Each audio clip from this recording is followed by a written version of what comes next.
सभी को नमस्कार, आप सभी को प्रणाम और आप सभी के प्यार एवं आशीर्वाद से हम श्रीमद् भगवत गीता का आज 17वां अध्याय श्रद्धात्रय विभाग योग का अभ्यास करने जा रहे हैं। सर्वप्रथम हम श्री परमात्मा को नमस्कार करेंगे। ओम श्री परमात्मने नमः।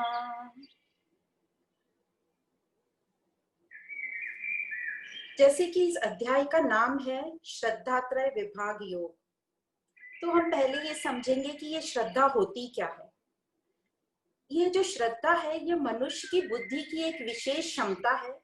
जब भी हम कोई एक लक्ष्य तय करते हैं तो उस लक्ष्य के प्रति, वह लक्ष्य को प्राप्त करने के साधन के प्रति हमें जो विश्वास होता है, हमें जो समझ होती है, उसका नाम श्रद्धा है।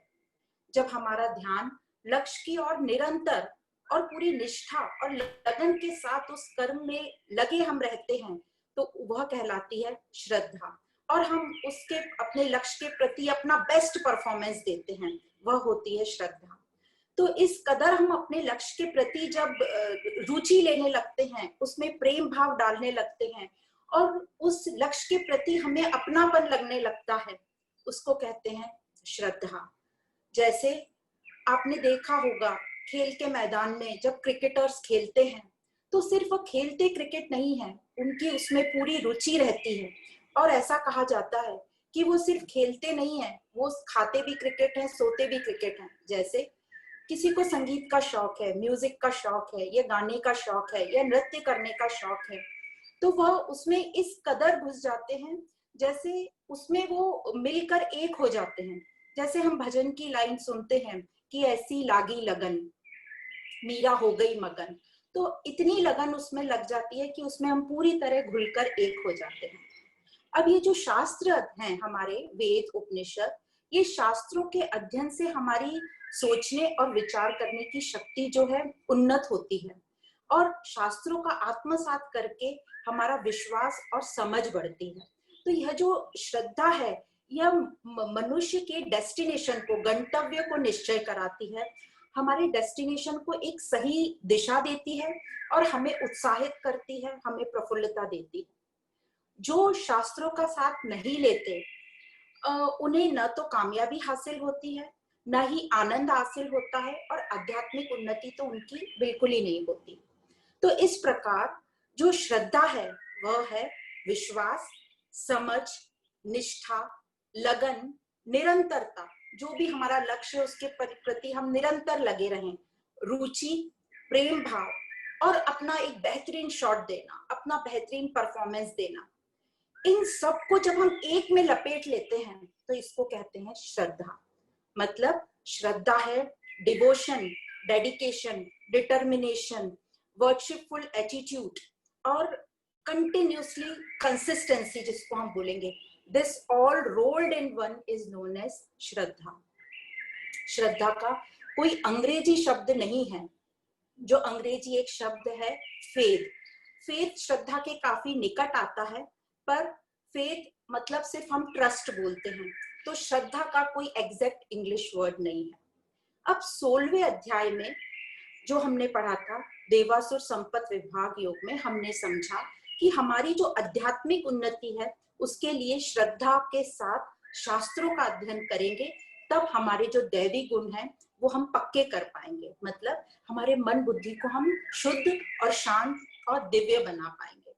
और जो शास्त्रों का साथ नहीं लेता है उसका हमने रिजल्ट देखा, ना तो उसको सुख मिलेगा ना आनंद मिलेगा। तो इसी उपलक्ष्य में इस अध्याय में अर्जुन का प्रश्न आता है। अर्जुन पूछते हैं, जो लोग शास्त्रों का त्याग कर देते हैं और सिर्फ श्रद्धा से यज्ञ करते हैं, उनकी कौन सी स्थिति होती है? सात्विक स्थिति, राजसिक स्थिति या तामसिक स्थिति? तो अर्जुन को ये लग रहा है कि शास्त्रों का साथ लेना क्या आवश्यक है? मतलब ज्ञान प्राप्त करके ही कर्म करना आवश्यक है क्या? श्रद्धा पूर्वक सदाचार से चलते रहे यही काफी नहीं है? यह अर्जुन का सवाल है, जो हम सबका भी सवाल हो सकता है। तो यहाँ पे इस अध्याय में श्री भगवान बोलना शुरू करते हैं। श्री भगवान उवाच, श्री भगवान बोलते हैं, यह जो श्रद्धा है ये हमारे स्वभाव से पैदा होती है और ये श्लोक में शब्द यूज किया है सत्वानुरूपा सर्वस्य श्रद्धा भवति भारत। मतलब यह जो श्रद्धा है हमारे स्वभाव संस्कार के हिसाब से होती है, मतलब हमारे अंतःकरण के हिसाब से। और यह सभी की श्रद्धा, हम सभी की, चाहे हम शास्त्र माने या ना माने, या हम किसी भी देश किसी भी काल में हो, हम सबकी जो श्रद्धा है अपने स्वभाव और संस्कार से होती है। और ये जो संस्कार और स्वभाव होते हैं उससे श्रद्धा होती है। इसका मतलब जो श्रद्धा है वो डायरेक्टली हमारे गुणों पर निर्भर करती है, क्योंकि हमारे संस्कार और स्वभाव सब गुणों पर डिपेंड करता है, सतो रजो और तमोगुण पे। तो यह श्रद्धा भी गुणों के अनुसार है, सात्विक श्रद्धा, रासिक श्रद्धा और तामसिक श्रद्धा। अब 14वें अध्याय में हमने इन तीनों गुणों को काफी ठीक से पढ़ा था, उनके लक्षण समझे थे और वो कैसे हमारे कार्यों को कैसे घटित कराती है वह भी हमने समझा था। इस अध्याय का विषय यह है कि इन तीनों गुणों, जो तीन हमने गुण समझ रहे हैं, सत्वगुण, रजोगुण और तमोगुण, इन तीनों गुणों का मनुष्य के व्यक्तित्व पे, उसकी जीवन शैली पे, मतलब उसकी लाइफस्टाइल पर और उसके आध्यात्मिक जीवन मतलब उसके स्पिरिचुअल पाथ पर क्या प्रभाव पड़ता है। तो यह अध्याय में हम ये देखेंगे और जब हम ये पढ़ेंगे तो हमें समझेगा कि हम इन्हें चेंज कर सकते हैं। तो जब तक हम खुद नहीं समझेंगे तब तक हम कोई चीज करते नहीं है। जैसे हमने समझा, हम हर चीज अपने मन से करते हैं जो हमें ठीक लगता है। तो जब हम ये खुद समझ जाएंगे तो हम खुद अपने आप को चेंज करने में ज्यादा कामयाब हो पाएंगे। तो इस प्रकार अध्यात्म हमें आईना दिखाता है, हमें मानो एक मिरर दिखा देता है और कि हम उसको देखें और अपने आप को जान पाएं। और इस प्रकार यह जो अध्यात्म है हमारा इलाज जड़ से करता है। जिस प्रकार कोई भी डॉक्टर के पास हम जाएं तो हमें वही डॉक्टर पसंद आता है जो जड़ से हमारी बीमारी दूर कर देता है।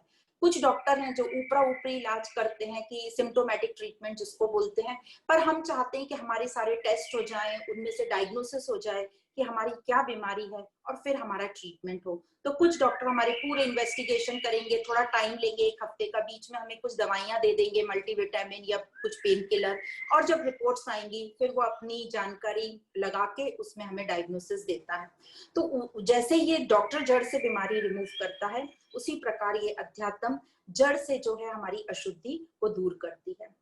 ये जो आत्मज्ञान है हमको यह बता रहा है कि हम अपने आप को चेंज कर सकते हैं और हम सभी का जो बेस है ये तीन गुण, सत्वगुण, रजोगुण और तमोगुण, और यह तीन गुण से पूरी प्रकृति मतलब पूरा संसार चल रहा है। और हर एक व्यक्ति में ये तीनों गुणों का मिक्सचर है और हर एक व्यक्ति बिल्कुल अलग है, मतलब तीनों गुणों का जो मिक्सचर है हर एक में बिल्कुल अलग है। और हमें अब तक ये भी पता चल गया कि इस संसार में जो हम आए हैं, इस संसार में हमारे आने का मिशन है कि हमको अपने आप को उन्नत करना है, अपने आप को शुद्ध करना है, अपनी वासनाओं को हटाना है और उस तत्व के साथ मिलना है, गुणातीत होना है। पर हम यहाँ आते हैं और चले जाते हैं, कुछ करते भी हैं तो वह हम स्वार्थ पूर्वक करते हैं। पर अब हमें ये तत्व ज्ञान हो गया है, हमें समझ में आ रहा है ये तत्व ज्ञान, और हम अपनी चेकिंग करते रहेंगे और अपने मन बुद्धि को हम स्वस्थ बनाएंगे, हेल्दी बनाएंगे, अपने मन बुद्धि को डेवलप करेंगे और अपनी बेस्ट क्वालिटी को आइडेंटिफाई करके उस पर काम करेंगे ताकि हमारी एक अच्छा व्यक्तित्व, हमारी एक अच्छी पर्सनैलिटी को, हमारी पर्सनैलिटी में निखार आए। पर हम तो ये पर्सनैलिटी है ही नहीं, हम तो ये तीन गुणों से अलग हैं। जैसे हमको बताया गया कि आदि शंकराचार्य जी ने कहा कि ना तो मैं मन हूं, ना मैं बुद्धि हूं, ना मैं ये पांच तत्व हूं, मतलब मैं ये तीन गुण भी नहीं हूं, फिर मैं क्या हूं? तो हमें दूसरे अध्याय में ही बता दिया गया कि हम तो आत्मा है, सत चित आनंद स्वरूप। तो यहाँ पे एक छोटा सा दृष्टांत समझते हैं कि ये जो मैं हूँ, जो स्वयं हूँ, हम कैसे अपने स्वयं तक और या उस परमात्मा तक पहुंच सकते हैं। तो एक बार राजा जनक को एक सपना आया कि मैं भिखारी हूँ और मैं अपने राज्य में भीख मांग रहा हूँ। तो जब राजा जनक की आंख खुली, वो जागृत हुए, तो उन्होंने अपने जो गुरु थे उनको बुलाया। कहते हैं तब अष्टवक्र गुरु थे और उनको बुलाया गया और राजा जनक ने अपनी जो उनको मुश्किल हो रही थी कि ये जो मुझे सपना आया है, क्या ये सपना सच है, कि मैं एक भिखारी हूँ, कि जो मैं अभी राजा बनकर सिंहासन पे बैठा हूँ वो सच है, इन दोनों में से सच क्या है? तो अष्टवक्र मुनि जी को बुलाया गया और अष्टवक्र जी को पूछा गया कि ये क्या सच है, क्या मैं भिखारी हूँ जो मैंने सपना देखा था, या मैं ये जो सिंहासन पे बैठा हूँ वो सच है? तो अष्टवक्र मुनि ने कहा कि राजन, न तो तुम भिखारी हो और तुम न तो राजा हो, तुम इन दोनों से परे हो, तुम वो तत्व स्वरूप हो, तुम वो सत हो, सच्चित आनंद स्वरूप। और यह आंसर मिलते ही राजा जनक को एकदम ज्ञान हो गया और वो ज्ञान के रास्ते पर और आगे चल पड़े। तो ये जो मैं हूँ, सत स्वरूप हूँ, ये क्या हूँ मैं?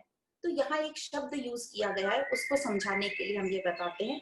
जैसे भारत में रहने वाले को भारतीय कहते हैं, तो शरीर में रहने वाले को क्या बोलेंगे? तो जो शरीर में रहता है उसको शरीरी बोलेंगे, जो ये देह में रहता है उसको देही बोलेंगे। तो ये जो दो शब्द आए हैं, शरीरी और देही, इनका मतलब है आत्मा। तो यहाँ पर देही एक नया शब्द आया है जिसका मतलब है आत्मा। अब ये जो देही का हम मतलब समझ रहे हैं आत्मा, तो ये देह शरीर में क्या कर रहा है? तो ये जो देही शरीर में क्या कर रहा है? तो ये जो देही है ये हमारी देह में एक किराएदार जैसा है। जैसे हम घर में रहते हैं पर हम घर नहीं हैं, हम कार चलाते हैं पर हम कार नहीं हैं, उसी प्रकार ये जो आत्मा है ये इस देह में सिर्फ टेम्पररी रहती है। पर हमने तो ये समझ लिया था कि हम देह हैं, हम बॉडी हैं, हम शरीर हैं, और अभी तक हम उस देह को टिप टॉप रखने की कोशिश कर रहे थे, पूरा अपना संसार सजा रहे थे। तो इसीलिए हम अपने आत्मिक तेज से परे थे, क्योंकि हम शरीर में ही सब काम कर रहे थे।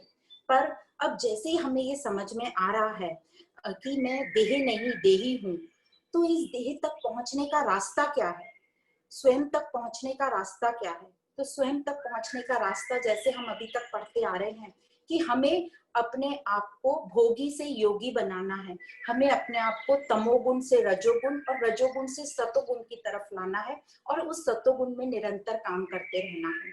तो यही यात्रा है, तमोगुण से सतोगुण की तरफ आएंगे तब हम अपने स्वयं को पहचान पाएंगे। अब कैसे हम बोलते हैं कि हम आ पाएंगे, थोड़ा डिफिकल्ट लगता है, पर रास्ता तो यही है, मेहनत हमको करनी है। इसको फिर एक एग्जांपल से हम समझते हैं।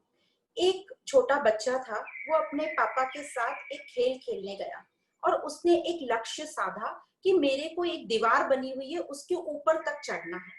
तो वो छोटा बच्चा था, उसके पिताजी दूर बैठ गए और वो बच्चा कोशिश कर रहा है वो दीवार पर चढ़ने की।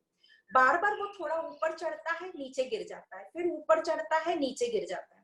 उसके पिताजी सिर्फ दूर से उसको देख रहे हैं। अब ये बच्चा बहुत देर तक कोशिश कर ली, पर उसने हार नहीं मानी। वो ऊपर तक नहीं पहुंचा और बीच में कहीं रास्ते में वो अटक गया, पर वो वहीं बैठा रहा और कोशिश करता रहा। जब ये सब उसके पिताजी ने देखा तो उसने सोचा कि बच्चे ने अपनी मेहनत तो पूरी कर ली है और उसका उद्देश्य निश्चित है कि उसको ये दीवार के ऊपर तक जाना है। तो उस पिता ने क्या किया, वो पिताजी उसके दूसरी तरफ गए, दीवार के ऊपर चढ़ गए और उन्होंने उसको ऊपर खींच लिया। ये कौन कर सकता है? ये सिर्फ पिता ही कर सकता है। और हम सबका पिता कौन है? जो हमने 15वें अध्याय में पढ़ा, हम सबका जो बीज है वह है परमात्मा ब्रह्म। पर उसके लिए हमें क्या करना होगा? हमें अपनी मेहनत पहले करनी होगी।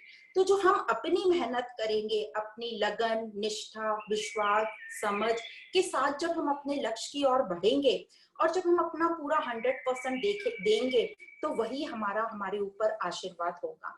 और यह जो मेरा मुझ पर आशीर्वाद है, और जब मेरा मुझ पर आशीर्वाद हो जाएगा तो मुझ पर वो प्रभु कृपा होगी, जो परमात्मा मुझे ऊपर खींच लेगा। तो मेरे पास मेरा जो रोल है वो है कि अपना बेस्ट परफॉर्मेंस देना, समझ के साथ, विश्वास के साथ, पूरी लगन, निष्ठा के साथ और निरंतरता के साथ, कंसिस्टेंसी के साथ। तो इस प्रकार जब हम अपने ऊपर आशीर्वाद करेंगे तो प्रभु कृपा हमारे ऊपर अवश्य होगी। जिस प्रकार हमने छठे अध्याय के 5वें श्लोक में पढ़ा था, उद्धरेत आत्मा न आत्मानाम न आत्मानम वसादयेत, मतलब अपने आप को ही ऊपर उठाना है, हमको अपना ही प्रेरणा का स्रोत बनना है, हमको अपना ही इंस्पिरेशन बनना है, हमें अपने आप को नीचे नहीं गिराना है। और इसी श्लोक में आगे बोलते हैं, तू ही अपना शत्रु है, तू ही अपना मित्र है। तो हमें अपना मित्र बनना है, अपना गुड फ्रेंड बनना है। अपने अंदर का जो स्वयं, जो हमारी आत्मा है, जिसको हम कृष्ण के रूप में बोल रहे हैं, उसको हमें उससे दोस्ती करनी है, उससे सांठगांठ करनी है, ताकि हमारा आगे की जो यात्रा है वो सरल और सुंदर हो जाए। तो यहाँ तक हमने समझा कि मनुष्य के जो कर्म होते हैं, व्यवहार होते हैं, सोच विचार भाव होते हैं, जो मन बुद्धि से आते हैं, वो सब उसकी श्रद्धा से निश्चित होते हैं। और श्रद्धा डिपेंड करती है हमारी वासनाओं पर, स्वभाव पर, संस्कार पर। और ये सब कहाँ से आते हैं? अभी के, प्रेजेंट के, और हमारे पुराने अभी की लाइफ के, पास्ट, और शायद पास्ट की बहुत सारी लाइफ का। तो ये सब हमारे जीवन का जो प्रोडक्ट होता है, ये सब जो वासनाएं हैं, वो हमारी स्वभाव संस्कार बनाती हैं।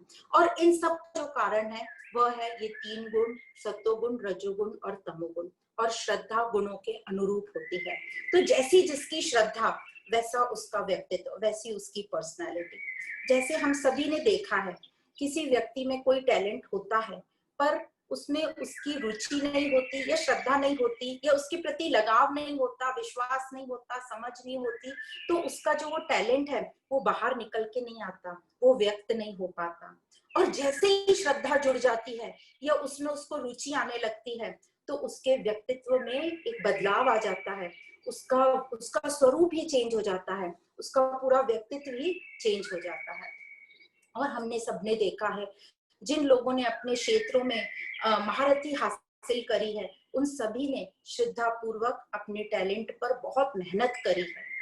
जैसे एग्जाम्पल हम दें तो संगीत की दुनिया में देख लें तो पंडित जसराज, पंडित भीमसेन जोशी, गिरिजा देवी, शुभ लक्ष्मी, श्री लता मंगेशकर जी, बाला सुब्रमण्यम जी। स्पोर्ट्स की दुनिया में यदि हम देखें, खेलकूद की दुनिया में, तो सचिन तेंदुलकर, MS धोनी, PT उषा, नाम तो बहुत हैं, अभिनव बिंद्रा, सानिया मिर्जा, सानिया नेहवाल, PV संधू, हिमा दास। तो ऐसे लिस्ट तो बहुत लंबी है यदि हम प्रेरित होना चाहें तो। विश्वनाथ आनंद। और साइंस की दुनिया में हम देखें तो लुई पास्चर, जिन्होंने एंटीबायोटिक और वैक्सीन बनाए, मैडम क्यूरी, जिन्होंने रेडियो एक्टिव एलिमेंट बनाए। कुकिंग की दुनिया में देखें, पाक कला की दुनिया में, तो हम देखते हैं तरला दलाल जी, शोभा इंदानी जी, संजीव कपूर, और एग्जाम्पल हमारे पास भरमार है।